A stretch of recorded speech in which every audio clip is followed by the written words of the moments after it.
Why she can be astray? Because she may be married, she may not be married. Maybe she was under the father, then she went into the husband, and the husband started say something else. She may not favor the, she is under somebody.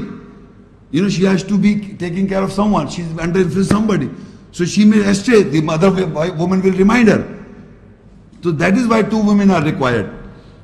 In against of, but on a written document. But in individuals, as human beings, in front of Allah, one witness of women is allowed. Because you say Ashhadu an la ilaha in Salah, when you say Attahadu lillahi wa salawat, Ashhadu an la ilaha illallah wa ashhadu anna Muhammadan abduhu wa rasuluh, I bear witness there is no God but Allah and Muhammad is the messenger of Allah, men and women both.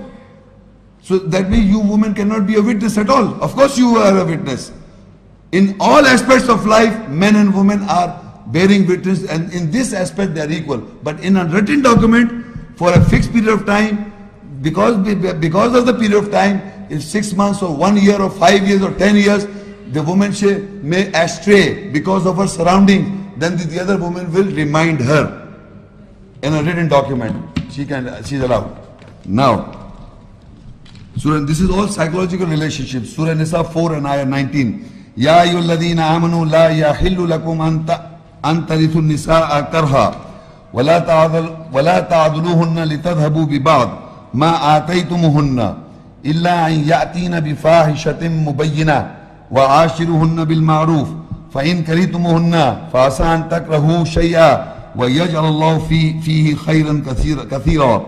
Oh, you believe, it is not lawful for you to inherit women in dislike, and do not become difficult for them, that you may go off with a part of what you have given to them, except they have come with clear obscenity, and accompany them with recognition. Then if you dislike them, so it may be that you dislike a thing and Allah has made much betterment.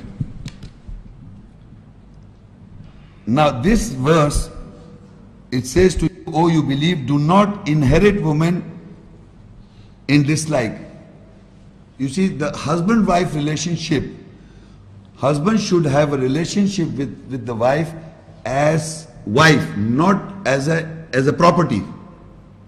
Inherit means she's my, when I inherit something, that is mine, I own it. So women, Allah said, do not own women in disliking. You cannot own the woman in disliking. And do not become difficult or vigorously or forcefully for them, that you may go off with a part of what you have given to them. Because once you like your wife, once you get married to your wife and you admire her, she is an adornment, you start giving presents. And you have to give presents because of the commands of Allah. Sometimes you give this and sometimes you give this. You keep on giving presents. And after some time, in disliking, you want them back because of certain reasons which you cannot. So Allah is asking you, ordering you, do not become difficult for them, that you may go off with a part with what you have given them. You cannot take a part back. What you have given them, it is theirs. You must remember, whatever the husband gives anything to the wife, okay, look, this is yours, this is yours, this is yours. So you cannot take it back. If you, why do you give? So remember, once you give, you cannot take it back. You cannot take it back. Until condition comes. Until, except that they come with a clear obscenity. Illa an yatina bi fahisham mubayyina. They come with a clear adultery of fornication, fahisha. Fahisha means obscenity. But in that also you can take some of it, not the whole of it, a part of it. Even, listen to me very carefully, even if the wife commits adultery, extramarital affair, anything wrong which Allah is forbidding, fahisha, you can take part of it back. It says, you can listen to, and do not become difficult for them, that you may go off with a part of what you have given to them, except they come with a clear obscenity. Except they come with a clear obscenity, you can take a part of what all you have given them, not the whole, a part. Even if they come with clear obscenity. You gentlemen, this is the ayahs are for believers, not for Christians and the Jews, or for non-believers who kill them. Even the woman commits adultery and fornication, you are not allowed to kill. You are not even allowed to take the whole of it what you have given them. You are only allowed a portion of it what you can take. And further it says, and accompany them with recognition. After knowing that she has come from fahisha, adultery, you accompany them with recognition. Then if you dislike them due to clear obscenity, so it may be that you dislike a thing and Allah has made much betterment in it. Remember, this is a very unusual and difficult ayah. But we men must be educated believers. It is not the unbelievers we are referring to. It is for the believers. Even the woman commits extramarital affair or adultery and fornication, if the husband comes to know, it doesn't ask you to give divorce. It doesn't ask you to take what all you are giving, you can take a part of it. And accompany them, means you live with them. You live with them. This is a matter of for believers. And somebody told me, Quran is there, I will shoot her. You shoot her. So before I read further, you read how to establish the clear obscenity is for Surah 4 Nisa 15 ayat, page number 1920. Wallati yatin al-fahisha min nisaikum fastashhidu alayhinna arba'atan minkum fa'in shahidu fa'amsikuhunna fil buyut hatta yatawaffahunna al-maut aw yaj'al Allahu lahunna sabila. And those from your women who comes with obscenity, take 4 witnesses amongst you on them. Then if they bear witnesses, so detain them in the houses until death is complete on them, or Allah has set a way for them. Now this, you must understand, this is ayah, the previous ayah and this ayah is related to the wives and husband. It's not related to general women. The women who have committed, Allah said they're coming with adultery and fahisha. Fahisha means, fahisha is like obscenity, inclusively of zina. So, because if you ask me how, there is ayat in the Quran, you write down the reference, Surah 17, 30 ayat. وَلَا تَقْرُبُ الزِّنَا إِنَّهُ كَانَ فَاحِشًا وَسَاءَ سَبِيلًا. Do not go near to fornication or zina. وَلَا تَقْرُبُ الزِّنَا إِنَّهُ كَانَ فَاحِشًا. إِنَّهُ كَانَ فَاحِشًا. Zina is a fahisha. وَسَاءَ سَبِيلًا, and a way to evil. Now I am referring to this, if the believing woman, we are talking of believing women, we are talking of believing men. Believing woman commits adultery or fornication, extramarital affair, involvement physical. So now Allah says, if those from your woman who comes with obscenity, you take 4 witnesses. Now this is not putting a charge. Remember, this is very important. These women are coming to their husbands and they are, so to say in my language, confessing of adultery. They are coming from this Wallati yatina fahisha min nisa, and those from your woman who comes with obscenity, they are nobody's putting a charge. I am not putting a charge. They are telling that we have committed adultery and fornication to their husbands. So now how can you lock them out in your houses? You have to take 4 witnesses, because if you just put them in the houses, people will ask, why are you lock them up? So you must take 4 witnesses. Not witnesses that they have committed, meaning I am putting my wife into the house, her movements restricted. The witnesses are taken of locking her up, not of the act. Like I am getting married, I take witnesses. So I want to put my wife in the house because she has committed adultery. So I have to take witnesses. A contract that she has gone through this, she is involved in this, and she has confessed, and I am putting her in my house, so I take 4 witnesses. So if they give witnesses, then you keep her in the house until Allah finds a way. That is not throwing her out from the house in your house that you are living. And now this ayat, if you understand, look, فَأَمْسِكُهُنَّ فِي الْبُيُوتِ, you detain them in the houses until death is complete on them. Meaning the husband has to lock her wife or detain her wife in the house. Does not lock in the room, means she can move about in the house, and then she can and you have to give good company. The previous ayat I referred to, It says, Illa yatina fahisha mubayyina wa ashiruna bil maruf, and you accompany them with recognition. Meaning after you come to know that she is involved in this act, you have to still accompany them in goodness, in recognition, but you have to detain her in the house. You should refrain her of not going, she should not go out in the house, from your house, because the more she goes out, the more it will be publicity. So you just keep her in the house. That is the believer's character for the believed woman, to detain her in the house. No divorce, no killing. Believing men have come here to understand what the Quran says about husband-wife relationship. That is the relationship you have to educate. But if you go beyond that, it is to be found in the Bible, staple page. According to Good News Bible, Jews and Christian faith, Leviticus, I'm reading the Bible, Leviticus 20 verse 10. If a man commits adultery with the wife of the fellow Israelite, both he and the woman shall be put to death. If a man commits adultery, I'm reading the Bible, it's not Quran. If here people are Jews and Christians, this is their belief. The Jews believe this. If the man commits adultery with the wife of a fellow Israelite, both he and the woman should be stoned to death. You understand what I'm saying? Meaning stoning to death is to be found in the Bible, not in the Quran. If the Jews and the Christians are practicing this law, this is Jews and Christian law, this is not a Quranic law.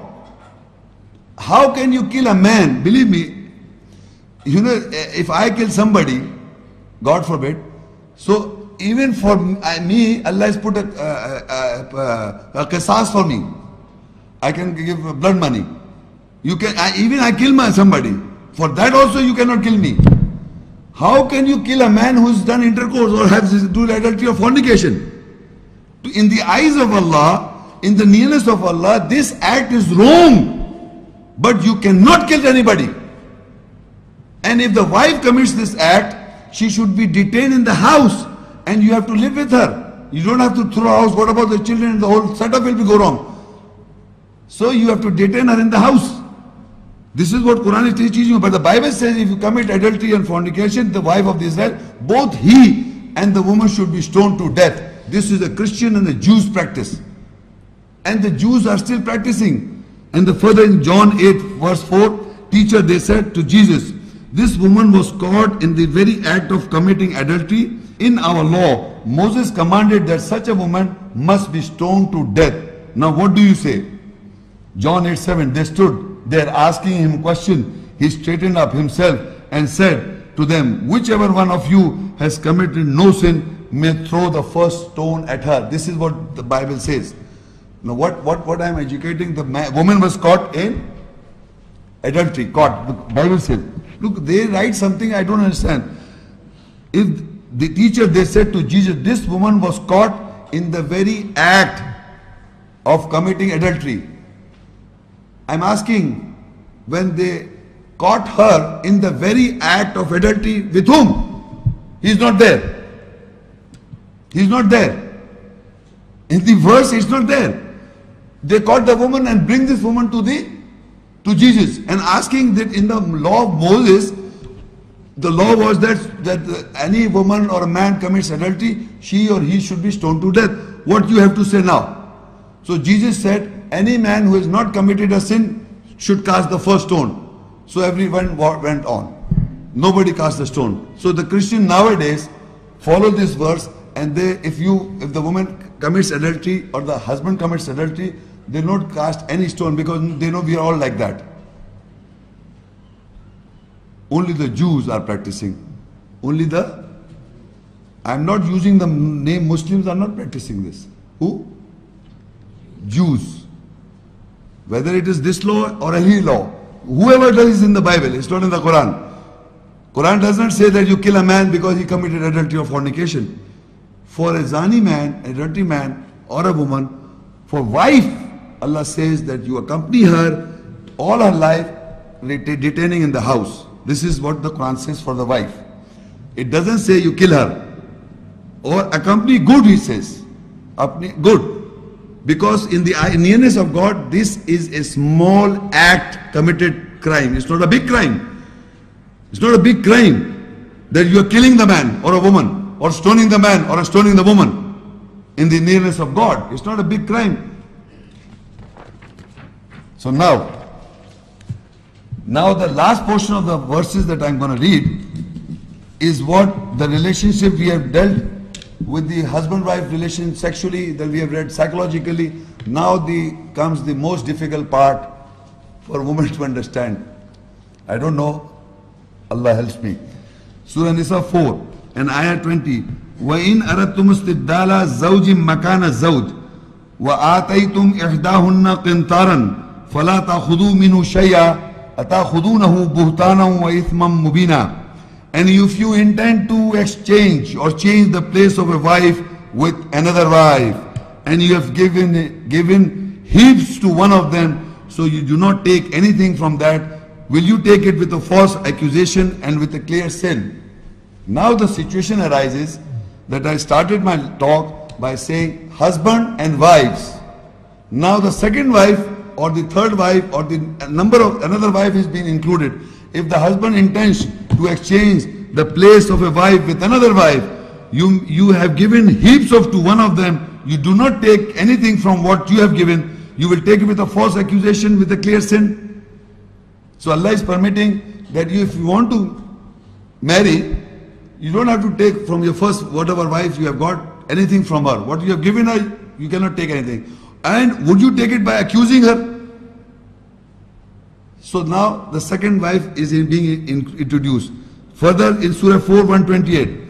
وَإِنِ امْرَأَةٌ خَافَتْ مِنْ بَعْلِهَا نُشُوزًا أَوْ إِعْرَاضًا فَلَا جُنَاحَ عَلَيْهِمَا أَنْ يُصْلِحَا بَيْنَهُمَا صُلْحًا وَالصُّلْحُ خَيْرٌ وَأُحْضِرَتِ الْأَنْفُسُ شُحًّا وَإِنْ تُحْسِنُوا وَتَتَّقُوا فَإِنَّ اللَّهَ كَانَ بِمَا تَعْمَلُونَ خَبِيرًا. And if the wife is fearful from her husband of the jarring, emotional shock of being avoided, reluctant, then there is no sin on both of them that they should amend, correct between themselves. For correction and amendment is better, and the souls of the psyche are present to stinginess, to spend or give or share in wealth. And if you do good and take guard, and so surely Allah is well acquainted with what you do. So now when you intended to change the place of a wife with another wife, she got fearful. The wife got fearful from her husband of emotional shock or being avoided. These are the two factors that is in real every woman's fears of an emotional shock, one, or being reluctant. The husband will be reluctant towards me, or he will be avoid me. That is the condition of the woman. So Allah is telling mankind, both men and women, husband and wife, that the woman will be fearful. If any woman fears, this is a fear. Whenever whenever you discuss the second wife or the third wife, she gets fearful. And that fear is related here. Allah is telling her, وَإِنِ امْرَأَةٌ خَافَتْ مِنْ بَعْلِهَا. Baal, I told you, husband. And if the woman is fearful from the husband of an emotional shock, she will go into a emotional shock when the husband will marry another woman. Or she will think that she will be avoided or will be reluctant. She will be not notified. In these are the two fears that a woman develops. So Allah says what she has to do, that they should amend, both of them. There is no sin on both of them, that they should amend, correct between themselves. And amendment is better, correction is better. What both of them should correct? How the both husband and the wife. Look, I'm just explaining this ayah. Suppose a man is married, he's got a wife, and I intend to marry another wife. The moment I intend to marry another wife, Allah is telling, you intend to do not take anything from what I have given her. So I intend to. But the moment she will be fearful of shock, emotional shock. What this husband is going to marry? She will be emotionally shocked. and she'll be reluctant, or she will think that will be avoided. He will avoid me. These are the two fears will come in her mind. These are the two fears that will come in her mind. So what Allah is telling is that me, the husband and the woman, should both of them correct. How will the husband will correct?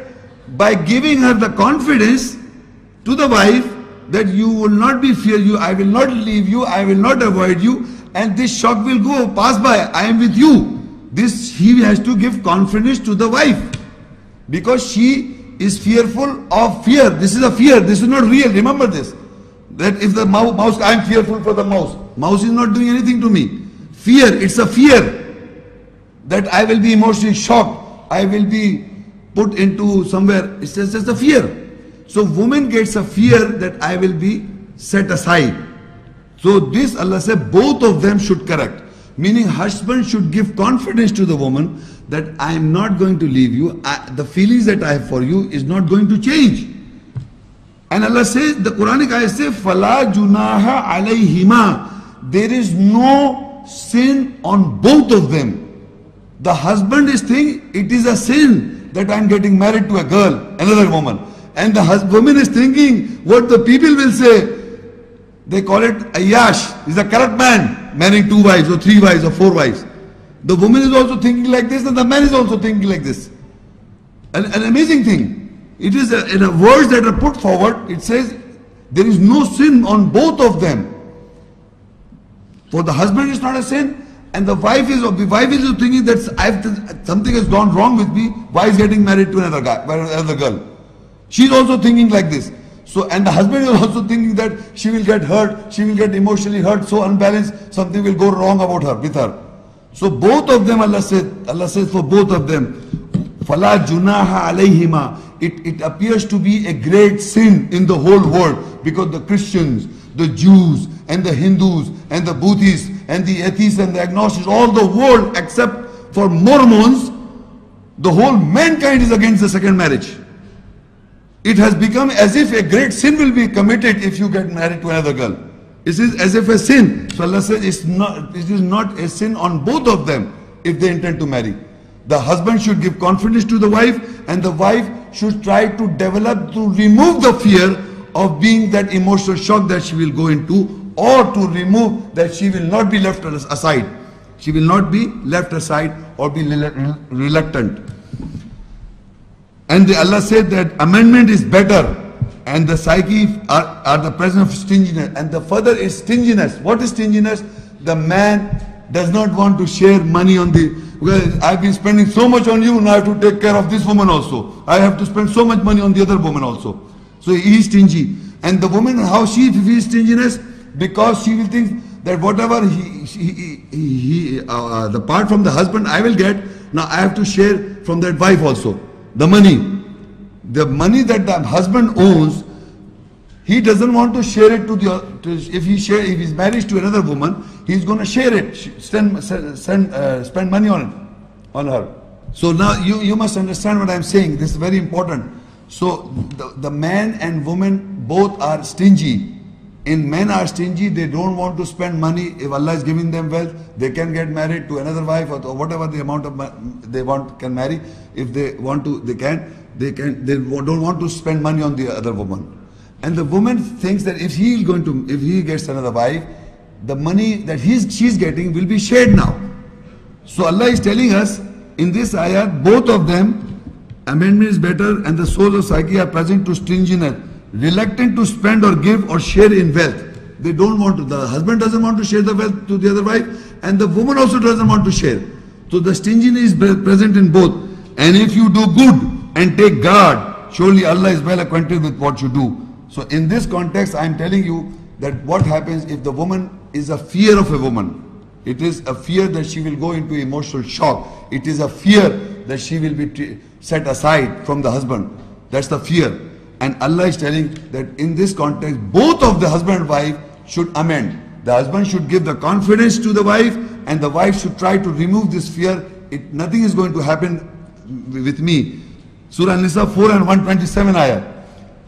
وَيَسْتَفْتُونَكَ فِي النِّسَاءِ قُلِ اللَّهُ يُفْتِيكُمْ فِيهِنَّ وَمَا يُتْلَى عَلَيْكُمْ فِي الْكِتَابِ في يتامى النساء اللاتي لا تؤتونهن ما كتب لهن وترغبون أن تنكحوهن والمستضعفين من الولدان وأن تقوموا لليتامى بالقسط وما تفعلوا من خير فإن الله كان به عليما. And they seek your legal advice in concerning women. Say, Allah gives you a legal advice concerning them, and whatever is recited over you in the book concerning the orphan woman, you do not give what has been written for them, and you desire to marry them, and you do not give to those who are weak amongst the children, and that you take a stand for the orphan woman with justice, and what you do from the betterment, then surely Allah knows with it. The legal advice, fatwa, is being asked by the messenger. Allah said they seek your legal advice concerning women. This what about women, about marriage, about marrying the woman. This is a problem because she's also hurt, she's into emotional shock, this kind of problem is going on. So Allah say they are asking or seeking a legal advice in concerning women. So Allah say, Allah gives you legal advice concerning them, that whatever is recited over you in the book concerning the orphan woman, you do not give them what has been written for them, and you desire to marry them. You desire to marry them, but you don't marry them. So Allah is exposing the mankind, the believers of all times. What is written in the book? I go further and we come back. The further ayah says in Surah page number 27 and 28. Surah Nisa 4 and ayah 3. وَإِنْ خِفْتُمْ أَلَّا تُقْسِطُوا فِي الْيَتَامَى فَانْكِحُوا مَا طَابَ لَكُم مِّنَ النِّسَاءِ مَثْنَى وَثُلَاثَ وَرُبَاعَ فَإِنْ خِفْتُمْ أَلَّا تَعْدِلُوا فَوَاحِدَةً أَوْ مَا مَلَكَتْ أَيْمَانُكُمْ ذَلِكَ أَدْنَىٰ أَلَّا تَعُولُوا. And if you are fearful that you cannot do justice in the orphans, so marry from the women orphans who seem good to you, 2s and 3s and 4s. Then if you are fearful that you cannot be equitable or equalized, then marry one, or marry what your right hand possesses. That would be lowlier if you do not support. The previous ayat and this ayah, how they are interlinked. In that ayah, Allah is saying that they are asking a legal advice from you, the messenger, and Allah gives an advice that you do not give for the orphan women. And the ayah says, whatever is decided over you in the book concerning the orphan woman, you do not give them, and you desire to marry them. You desire to marry them, but you are not giving them you do not give, and you do not marry them. In this ayah, Allah says what for the orphan woman, what it says, and what is written in the book, that if you fear. Now this is the fear of the man. That fear was the fear of woman. In this ayah, if you are fearful, the man is fearing that you cannot do justice in the orphans. So marry from women who seem good to you, 2s and 3s and 4s. What this ayah says? If you see in the orphan woman that men, believing women, cannot do justice among the women, believing women, the orphan women, you marry them, 2 and 3 and 4. The question is, previous ayah says you desire to marry, you don't marry. This ayah says you marry them. Order says you marry 2. This ayah starts with 2 women to marry, and 3 women to marry, and 4 women to marry. It starts from 2. We all are marrying 1. So the problem is, now you have to understand this ayah. Allah says if men, believing men, fear that they cannot do justice among the orphan women, so you marry them 2 and 3 and 4. This is a solution for the women. But again further he says, I will not read further, and if you fear, فَإِنْ خِفْتُمْ أَلَّا تَعْدِلُوا فَوَاحِدًا. And if you fear that you cannot be equitable, then marry 1. So now in the Arabic, the order is order. You understand the order? It is not a permission to you.